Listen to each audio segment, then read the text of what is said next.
Lévitique chapitre 4. Salut, moi je m'appelle Lydia.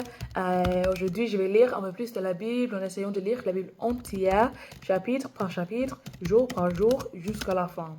Aujourd'hui je vais me concentrer sur Lévitique chapitre 4. Alors, allons-y. Les sacrifices pour recevoir le pardon. Le sacrifice offert par le grand prêtre.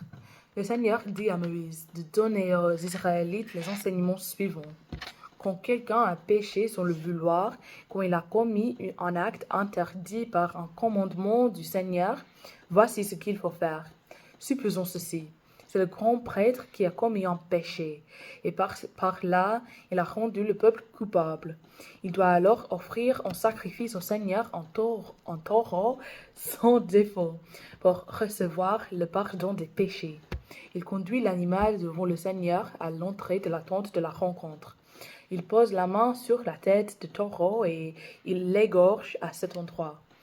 Le grand prêtre prend du sang du taureau et il l'emporte dans la tente de la rencontre. Il trempe un doigt dans le sang et devant le Seigneur, il lance 7 fois un peu de sang sur le rideau du lieu très saint, sur sa partie visible. Ensuite, le grand prêtre met du sang sur les coins relevés de l'autel du parfum qui se trouve devant le Seigneur, dans la tente de la rencontre. Puis il verse tout le sang qui reste au pied de l'autel des sacrifices qui se trouve à l'entrée de la tente. Il prend toutes les parties grasses du taureau, la graisse qui entoure les intestins et l'estomac, les 2 reins avec la graisse qui les enveloppe et qui tient aux côtés de l'animal, enfin la meilleure partie du foie. On l'enlève avec les reins. Ce sont les mêmes parties qu'on prend quand on offre un taureau en sacrifice de communion. Le grand prêtre les brûle sur l'autel des sacrifices.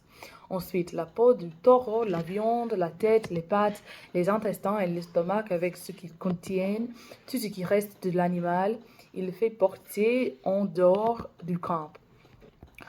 On porte ces restes dans un endroit pur, là où on met les cendres grasses, et on les brûle sur un feu de bois. C'est à cet endroit qu'il faut tout brûler, sur le tas des cendres grasses. Partie B. Le sacrifice offert par la communauté d'Israël. Supposons ceci. C'est toute la communauté d'Israël qui a péché sans le vouloir et sans le savoir. Il a fait un acte interdit par un commandement du Seigneur. Dans ce cas, les Israélites sont devenus coupables. Quand ils se rendent compte de ce péché, ils doivent offrir un taureau pour recevoir le pardon de Dieu. Ils conduisent l'animal devant la tente de la rencontre. Les anciens de la communauté posent la main sur la tête du taureau et l'un d'eux l'égorge à cet endroit devant le Seigneur. Le grand prêtre emporte un peu de son sang dans la tente de la rencontre. Il trempe un doigt dans le sang et devant le Seigneur, il lance du sang 7 fois sur le rideau du lieu très saint, sur sa partie visible. Ensuite, le grand prêtre met du sang sur les coins relevés de l'autel qui se trouve devant le Seigneur, dans le tente de la rencontre. Puis il verse tout le sang qui reste au pied de l'autel des sacrifices qui se trouve à l'entrée de la tente. Il prend toutes les parties grasses du taureau et il les brûle sur l'autel. Avec ce taureau, il fait exactement la même chose qu'avec le taureau offert pour son péché à lui. Quand le grand prêtre fait sur la communauté d'Israël le geste du pardon des péchés, Dieu pardonne à cette communauté. Ensuite, le grand prêtre fait porter en dehors du camp tout ce qui reste de l'animal. On le brûle comme on a brûlé le premier taureau offert pour le péché du grand prêtre. Voilà le sacrifice pour recevoir le pardon quand la communauté d'Israël a commis un péché. Partie C. Le sacrifice offert par un chef. Supposons ceci. C'est un chef du peuple qui a péché sans le vouloir. Il a fait un acte interdit par un commandement du Seigneur son Dieu. Et ainsi il est devenu coupable. Quand il se rend compte de ce péché, il doit offrir en bouc son défaut. Je suis fatiguée. Il pose la main sur la tête de l'animal et il l'égorge devant le Seigneur. Là où on tue les animaux offerts en sacrifice complet. C'est un sacrifice pour recevoir le pardon des péchés. Le prêtre trempe un doigt dans le sang du bouc et le met sur les coins relevés de l'autel de sacrifice. Puis il verse tout le sang qui reste au pied de cet autel. Il brûle sur l'autel toutes les parties grasses, comme on le fait pour le sacrifice de communion. Quand le prêtre fait sur le chef le geste de pardon pour son péché, Dieu pardonne à ce chef. Partie 2. D. Le sacrifice offert par un membre du peuple. Supposons ceci. C'est n'importe quel Israélite qui a péché sans le vouloir.